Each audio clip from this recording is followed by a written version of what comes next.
Oh my goodness.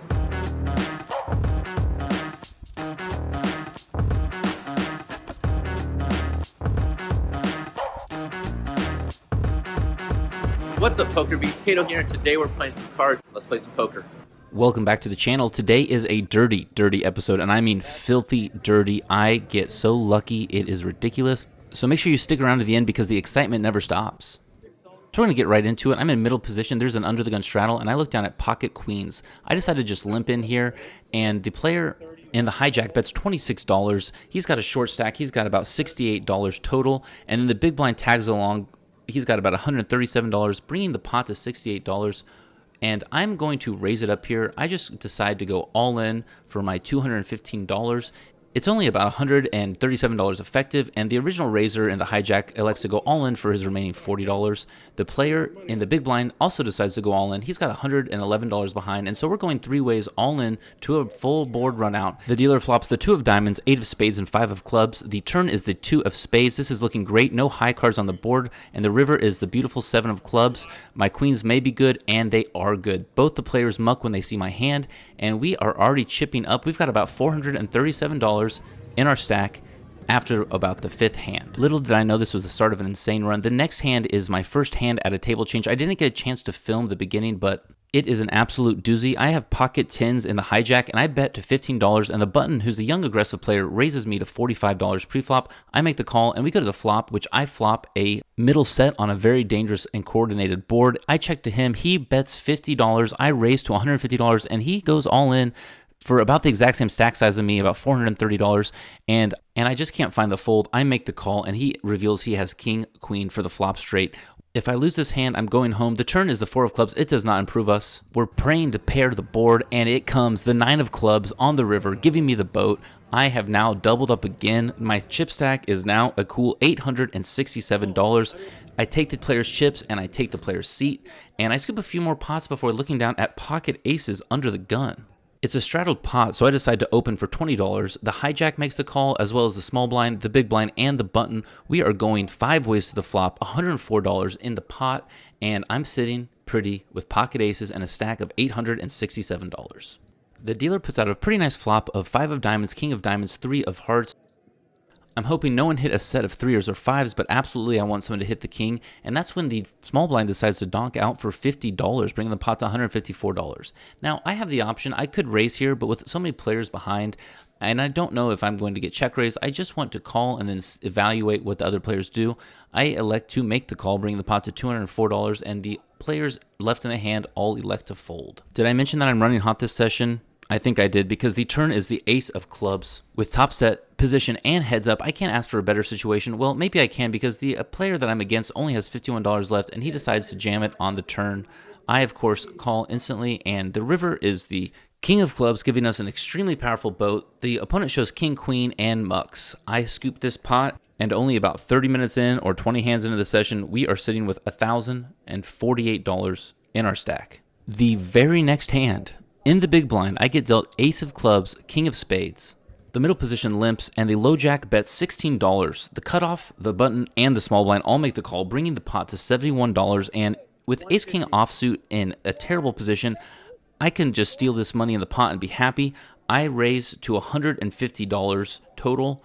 The players fold around to the button, who decides to make the call, and the small blind also goes all in for his $76. The player with chips left only has $50, and with a pot at $412 already, I just decided to bet the $50 in the dark. The flop comes out, the 3 of clubs, 6 of hearts, 2 of spades, and the player thinks about it for not long and makes the call. With $512 in the pot, we go to the turn and the river, which are the 10 of clubs and the 10 of diamonds. I flip over my ace king since they both called me, and miraculously, it is good. We are scooping another pot, this time with ace high. With my stack at $1,322, I have to exchange the chips for green in order to have room to film.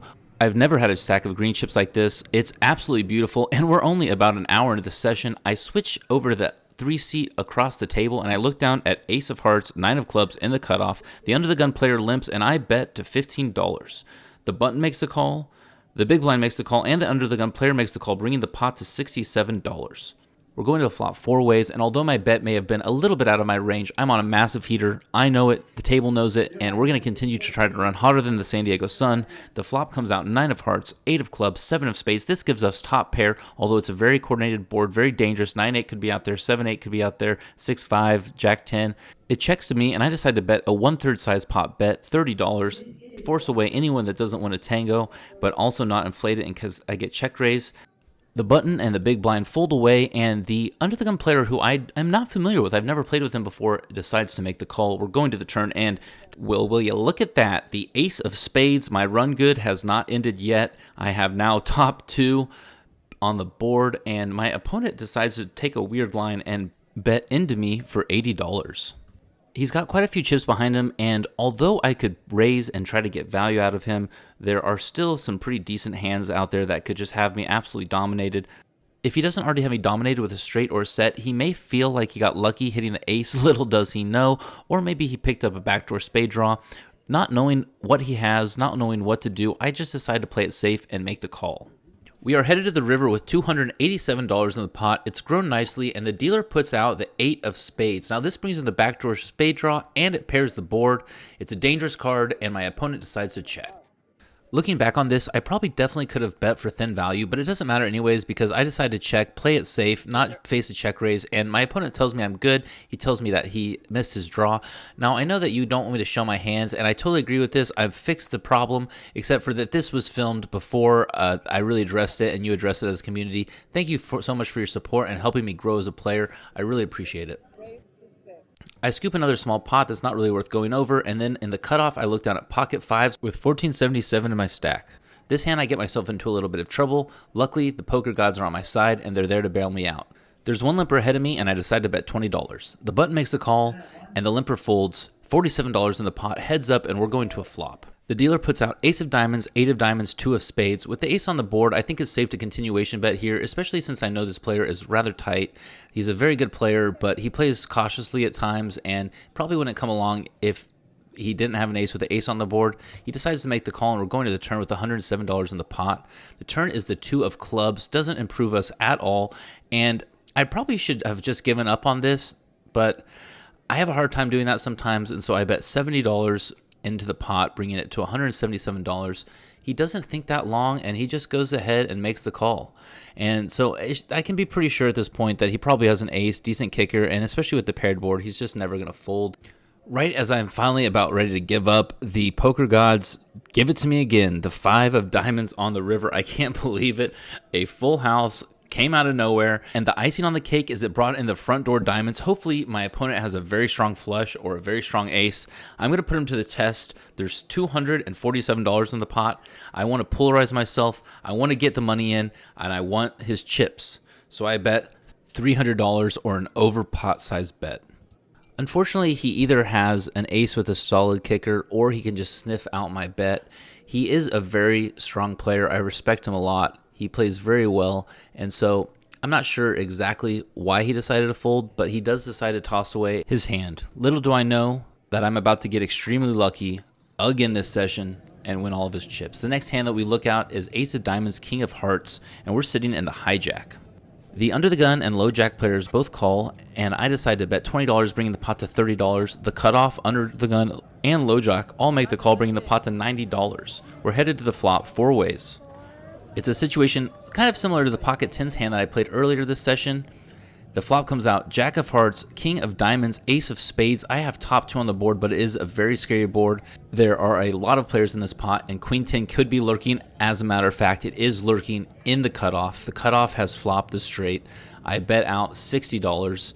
This is a 2/3 pot size bet, and I'm wanting to clear the field. I think that probably at least one player has hit this flop in some meaningful way. The cutoff thinks about it for a little while, makes the call, and everyone else folds out of the hand. We are going heads up to the turn with $220 in the pot. I am a little weary because this player, like I said, he is cautious, he's smart, he is a very good player. But None of that matters when the dealer puts out the turn and it is the king of clubs. Absolutely unbelievable. I mean, I'm telling you, this was a dirty session, and sometimes this just happens. You run hot, and I'm not cherry picking any of these sessions. I'm posting every single session I play. I just happen to be on a heater, and it's getting better and better. You're going to see some sessions where I'm losing, but this is not what's happening today. With $220 in the pot, I decided to continue betting. There's so much out there that I cannot miss a street of value. I bet $100 into the cutoff, and he, of course, decides to make the call with the straight. The dealer puts out the 3 of spades on the river, not changing anything for either of us, but this is the time to maximize profit. I missed getting all of his chips last hand when I hit my full house. Unfortunately for him, I have got another full house. The only thing that beats me is pocket aces. So be it if he has it. I decide to put him all in for $370. He snap calls me, and I show him the bad news. King's full of aces. You know, this is the second time today I've gotten extremely lucky. I would have lost a lot of chips. I would have gone home with a pocket 10 hands, but sometimes when you play a lot of poker, you're just going to have a session go this way. And today's my lucky day. It's kind of awkward sitting at a table where you're just getting lucky over and over and over again. I'm not even necessarily playing well. I probably would have gotten stacked both those times, but this is how poker works, and today is my day, so I'm going to enjoy it. I'm going to embrace it, and you just can't feel bad at a poker table. You can have empathy, you can care about the sportsmanship and respect, but we're all there to take each other's chips, and when you're given opportunities like this, you have to capitalize on them. The next hand we look at is ace-10 of diamonds in the big blind. We have $2,203 worth of chips sitting next to us, and this is the biggest session that I've had. And it's crazy looking down at all these chips, and to think that I've only been here for an hour and 45 minutes, it makes no sense to me. But I'm just going to continue to play, and hopefully the cards fall my way. And, you know, maybe I'll flop a flush on this. Who knows? I 3-bet to $45 after the middle position player bets up to $12 and the cutoff calls. With my ace-10, this is a perfect 3-bet candidate. Plus, I have so many chips. I have the table dominated. I can definitely push them around. I get one caller, and there's $105 in the pot. We're going heads up to the flop. The dealer puts out the 2 of diamonds, king of diamonds, and the queen of diamonds. Can you believe it? I've just flopped the nut flush, and I have a royal flush draw. I can't say anything except I got to put money in this pot. $50. I bet $50, and he makes the call almost immediately. $205 in the pot, and on the turn, I make a big mistake. The turn comes a 6 of hearts, and I, for some reason, decide to check. I just think if I play tricky, I'm going to give him an opportunity to put his money in the pot, but no, he checks as well, and the river is the 3 of diamonds, a terrible card. There's a possibility that maybe he hit his jack of diamonds based off the check on the turn, so I'm just going to YOLO it and go for a decent sized 3/4 pot bet. I bet $150, hoping that he has a flush worth calling with.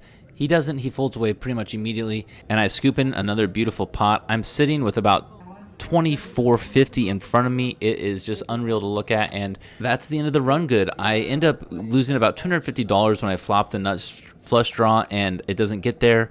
So I take that as a sign to get the hell out of here. It's been less than 2 hours, and I feel like I've had basically the perfect session, and I don't want to compromise it by staying there for too long. I take my money to the cage, and I cash out. If you enjoyed this hell of a run, if you're new to this channel, please subscribe and help the PokerBeast community grow.